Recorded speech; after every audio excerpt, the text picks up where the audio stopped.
itu dia masuk ke dalam disability limitation. Dan yang terakhir rehabilitasi biasanya dilaksanakan di tingkat rumah sakit. Inilah disebut dengan nama 5 level of prevention. Sebelum lanjut videonya, silakan subscribe dulu dong.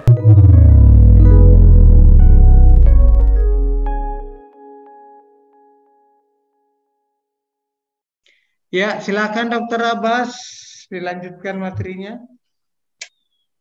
Oke, terima kasih teman-teman. Mohon izin melanjutkan ya. Tadi kita sudah mengetahui tentang 5 level of prevention. Jadi tadi kita sudah mengetahui tentang 5 level of prevention. Maaf, suara saya kayaknya ada ehonya. Bagus sih, Dok. Oh, bagus sih. Bagus sih. Oke, siap. Saya lanjut.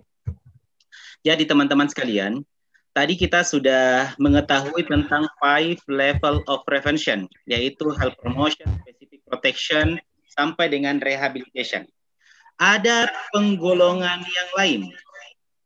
Penggolongan yang seperti apa itu? Penggolongannya ada yang disebut dengan nama promotif.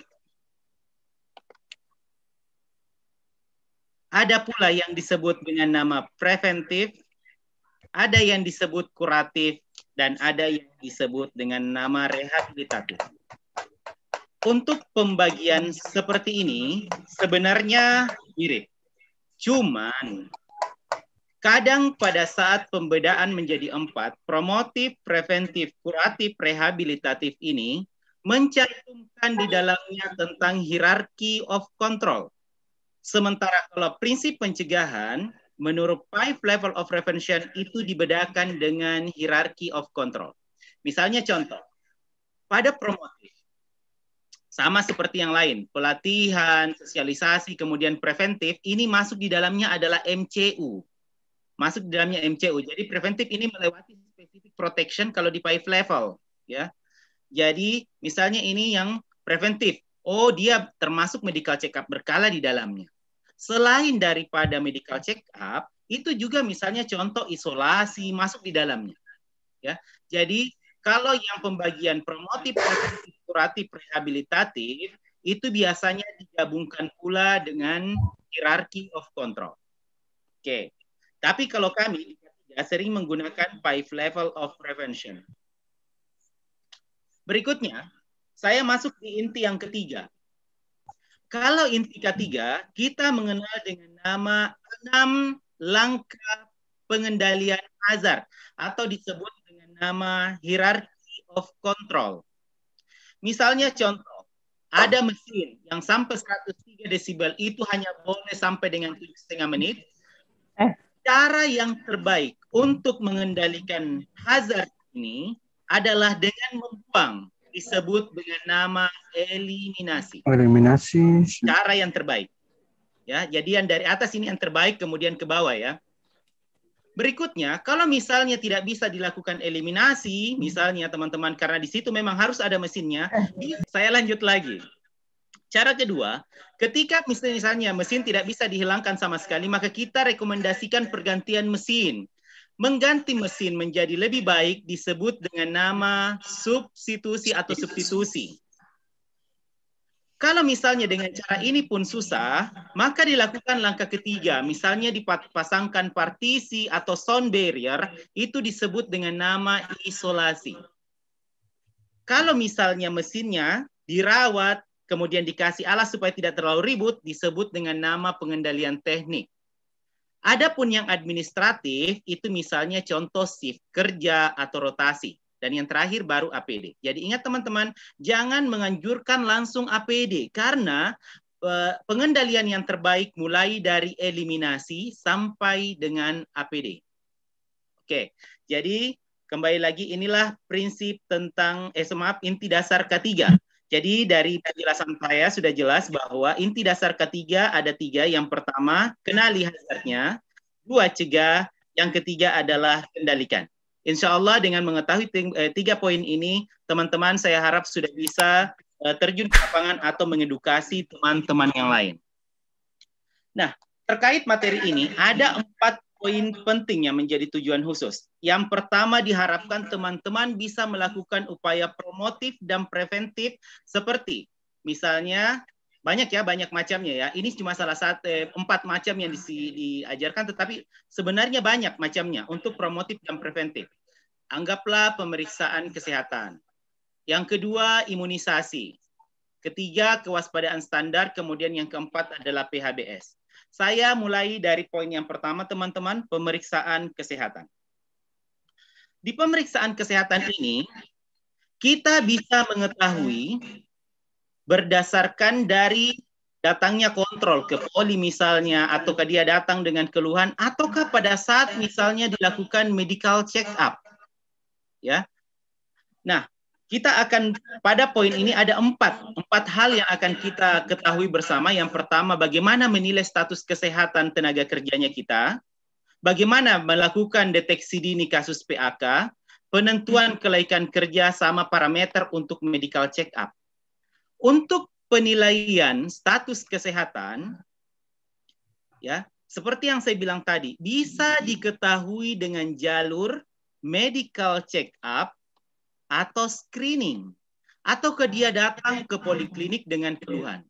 Nah, untuk medical check up sendiri ada 3 teman-teman ya. Ada prakerja, ada medical check up berkala, ada medical check up khusus. Dari sinilah kita bisa mengetahui status kesehatan tenaga kerja di Pasyankes. Ya. Jadi bisa dengan teman-teman lakukan nih. Jadi bisa diprogramkan, bisa disampaikan kepada teman-teman nanti yang akan dilatih bahwa oh, untuk melakukan program promotif dan preventif salah satunya bisa dilakukan medical check up, bisa dilakukan dengan cara screening, ya. Ini salah satu programnya. Berikutnya, bagaimana caranya mengetahui PHK? Ada hal penting. Jangan ini hal sensitif ya. Di lapangan jangan teman-teman begitu mudahnya mendiagnosis PHK. Karena untuk mendiagnosis PHK dibutuhkan 7 langkah diagnosis okupasi. Halo. Tanpa 7 langkah, teman-teman, tanpa 7 langkah diagnosis okupasi, maka diagnosis PHK tidak mungkin ditegakkan. Halo. Ya, halo. Nah, inilah teman-teman 7 langkah diagnosis okupasi. Saya cuma memperkenalkan saja, ini biasanya dilaksanakan oleh tenaga dokter ya. Jadi yang pertama ditentukan dulu diagnosis klinisnya, kemudian dilihat oh pajanan apa di tempat kerja. Pajanan ada 2, yaitu hazard keselamatan maupun hazard kesehatan. Hazard kesehatannya ada 5, fisik, kimia, biologi, ergonomi, dan psikososial. Kemudian langkah ketiganya bagaimana untuk mendiagnosis PHK? Itu dicari hubungannya antara langkah 1 dengan langkah kedua. Jadi ini mencari hubungan. Oh, ada penyakitnya, ada pajanan, ada hubungan. Nah, apakah sudah menentukan PHK? Belum tentu. Harus dilihat kecukupan pajanan. Apakah konsentrasi pajanannya cukup? Waktunya apakah cukup? Menggunakan APD atau tidak? Apakah ada pola shift? Itu yang akan menentukan nanti dia PHK atau tidak. Selain itu, langkah kelima adalah penentuan faktor individu. Apakah misalnya contoh dia tulis, siapa tahu dia ada dari awal sudah sering mengalami otitis atau misalnya sering keluar nanah di telinganya. Ataukah sering ada kebiasaan misalnya mengorek-ngorek telinga atau biasa kebiasaan mendengarkan musik. Nah, kemudian dicari yang langkah ke-6. Selain di rumah sakit atau Pasyankes, dia kerja di tempat lain tidak? Kalau kerja di tempat lain, kemungkinan besar harus dilihat. Jangan sampai penyebabnya di luar tempat kerja, bukan di kita. Barulah terakhir adalah mendiagnosisnya. Mendiagnosis okupasi. Diagnosis okupasi, teman-teman, menentukan penyakit akibat kerja harus dilihat. Adakah dia tipe termasuk PHK? Apakah termasuk diperberat? Ya, diperberat, ataukah termasuk bukan penyakit akibat kerja? Ya, bagaimana membedakannya? Kita lihat, kalau dilihat dari segi pekerjaan, jika dari segi pekerjaan yang paling mendominasi hazardnya menyebabkan penyakit, maka disebut dengan nama occupational disease, yang merupakan bagian daripada PHK. Kalau misalnya bukan cuma di tempat kerja, Dok, ada di luar juga, misalnya di tempat kerja, ada di rumahnya juga, maka jatuhnya adalah work-related disease. Work-related disease ini juga disebut dengan nama PAK. Jadi sama, mau semuanya di tempat kerja atau sebagian saja, yang jelas di tempat kerja ada hazard. Nah, ada yang namanya diperberat. Yang diperberat itu seperti apa? Kalau di tempat kerja tidak ada hazard, tapi mempengaruhi. Ya, misalnya contoh, ada dia penyakit DM-nya. Nah, dia sering bekerja pola shift. Nah, biasanya kan irama sirkadian mempengaruhi hormonal. Ah, seperti itu modelnya. Ataukah memang tidak ada dari pekerjaannya, makanya jatuhnya adalah bukan PAK. Jadi teman-teman, diagnosis penentuan penyakit akibat kerja di lapangan hanya ada 3. PAK, diperberat oleh pekerjaan, atau bukan penyakit akibat kerja. Inilah garis umumnya. Jadi cuma 3 ya. 1, penyakit akibat kerja. 2, diperberat oleh pekerjaan, atau bukan penyakit akibat kerja. Kalau penyakit akibat kerja ada 2 tipenya, occupational disease atau work-related disease, tergantung penjelasannya. Kalau cuma 1 agent, maka dia occupational disease. Tapi kalau ada beberapa agent, ada etiologi yang lain di luar tempat kerjanya juga, bisa jatuhnya adalah work-related disease. Kalau tidak ada hazard di tempat kerja ini, misalnya saya meraih, maka jatuhnya adalah, tapi dipengaruhi, maka jatuhnya adalah diperberat. Tetapi kalau tidak dipengaruhi juga, jatuhnya pasti bukan penyakit akibat kerja. Jadi inilah tidak boleh semata-mata orang teman-teman dokter nanti di lapangan tidak boleh langsung mendiagnosa PAK atau bukan tanpa 7 langkah diagnosis okupasi. Nah, bagaimana dengan pencatatan dan pelaporannya? Untuk pencatatan dan pelaporan, kita lihat di Fasiankes.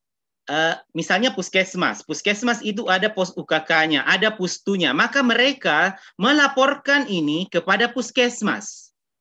Dari puskesmas, pengelola ketiganya itu akan melaporkan ke Dinkes Kabupaten melalui form A1 atau laporan bulanan kesehatan pekerja, LBKP, kesehatan pekerja, LBKP. Ya. Ini LBKP 1. Berikutnya dari Kindes Kabupaten, kota ke Dinkes Provinsi itu jatuhnya adalah LBKP 2. Kemudian yang ini adalah LBKP 3. Seperti ini modelnya. Jadi masing-masing sebenarnya sama. Sebenarnya sama isinya. Mau LBKP 1, LBKP 2, LBKP 3 sama model formnya. Yang membedakan adalah kalau yang ini adalah tingkat puskesmas, yang LBKP 1, LBKP kedua adalah tingkat kabupaten, kalau LBKP 3 adalah tingkat provinsi. Nah, terus di lapangan teman-teman, untuk mendiagnosa PAK, itu teman-teman harus screening dulu. Oh, usia pekerja antara 15 sampai 65 tahun. Oh, ada pekerjaannya, kita lihat, ada keluhannya. Kita lihat, dia PAK atau bukan PAK. Dilaporkanlah ke LBKP 1. Dikirimlah ke tingkat, misalnya tingkat kabupaten. Jadi ini contoh untuk PAK. Jadi ada pelaporan-pelaporannya.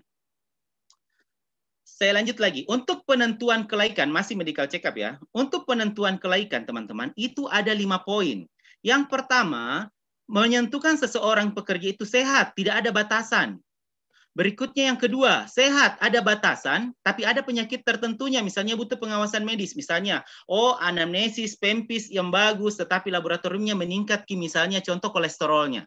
Nah, karena kolesterol meningkat, maka menurut standar penyakit tidak menular, itu harus dikontrol per 3 bulan, sehingga masuk memerlukan pengawasan medis.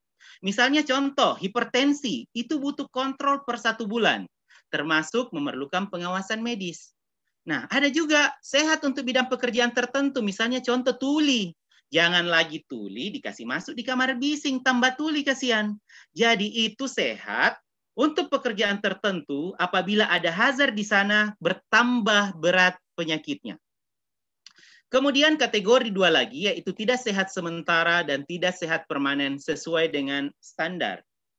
Nah, bagaimana kalau orang sudah tentukan ini tidak sehat sementara? Dikasihlah obat. Kemudian kalau dia mau kembali bekerja, dilakukanlah yang namanya return to work. Penilaian kembali untuk bekerja. Ya. Jadi untuk penentuan kelaikan kerja, ada penentuan kelaikan kerja awal, yang ini ada 5 poin. Ada penilaian kelaikan kerja setelah ada keluhan. Namanya adalah return to work. Oke, lanjut lagi. Kalau mau medical check up, dok, saya di rumah sakit atau di puskesmas, parameter apa yang saya lakukan? Untuk melakukan medical check up dan untuk menentukan teman-teman parameternya, harus berdasarkan hazardnya. Jangan seenak hati, oh, melakukan pemeriksaan spirometri, melakukan pemeriksaan audiometri. Jangan begitu. Tetapi tolong disesuaikan dengan hazard di tempat kerja. Tetapi secara umum, gambaran umum medical check up dulu. Mulai dari ada anamnesis. Anamnesis itu teman-teman kalau orang medical check up bukan hanya keluhannya, tetapi pekerjaannya juga di anamnesis. Ya. Kemudian pemeriksaan fisik, itu pemeriksaan fisik umum. Nah, ada yang berdasarkan misalnya contoh pemeriksaan karena ada keluhan. Misalnya contoh orang yang bekerja selalu duduk lama misalnya di tempat kerja, duduk di ruang komputer, maka pemeriksaan tambahannya adalah pemeriksaan khusus fisik, misalnya contoh dilakukan SLR, LASEK, Petrik untuk menilai gangguan muskuloskeletal atau gangguan otot tulang dan rangkanya. Bagaimana dengan pemeriksaan penunjang, Dr. Abbas? Pemeriksaan penunjang, teman-teman, itu ada umum. Seperti apa? Misalnya contoh darah rutin, itu pasti diperiksa. Urin rutin misalnya. Nah, selain itu, ada pemeriksaan tambahan, misalnya contoh kalau hazard, ada bahan kimia di situ meningkat, misalnya berarti harus diperiksa fungsi untuk hatinya dan ginjalnya. Jangan sampai berefek kepada ginjal maupun hati. Jadi ada pemeriksaan apalagi ginjal. Ataukah misalnya bising, maka harus ada pemeriksaan audiometri. Ataukah misalnya di situ berdebu, maka harus ada pemeriksaan tambahan, yaitu spirometri. Jadi ingat, pemeriksaan penunjang berdasarkan hazardnya. Tetapi teman-teman ada yang berdasarkan umum. Ada juga yang berdasarkan usia. Misalnya bagaimana kalau usia, dok? Misalnya contoh, kalau misalnya usia kita misalnya dari pemeriksaan fisik atau penunjangnya kita mau screening demensianya misalnya. Itu termasuk salah satunya. Ataukah karena usia, kita periksa EKG-nya. Nah, jadi untuk pemeriksaan parameter medical check up, teman-teman tidak bisa langsung dipatok. Oh, saya mau kategori A, kategori B, kategori C. Sebenarnya tidak begitu, karena medical check up itu pemeriksaannya, parameternya berdasarkan hazard di tempat kerja. Oke. Ini untuk poin 1, pemeriksaan kesehatan. Hati-hati teman-teman teknik penyuntikan. Ini saya mau konfirmasi teknik penyuntikan. Menteri Kesehatan nomor 27 tahun 2017, di sini juga disebutkan di... Nah, berikut akan saya tampilkan. Ada yang paling penting kita ingat, terutama pada saat membukanya.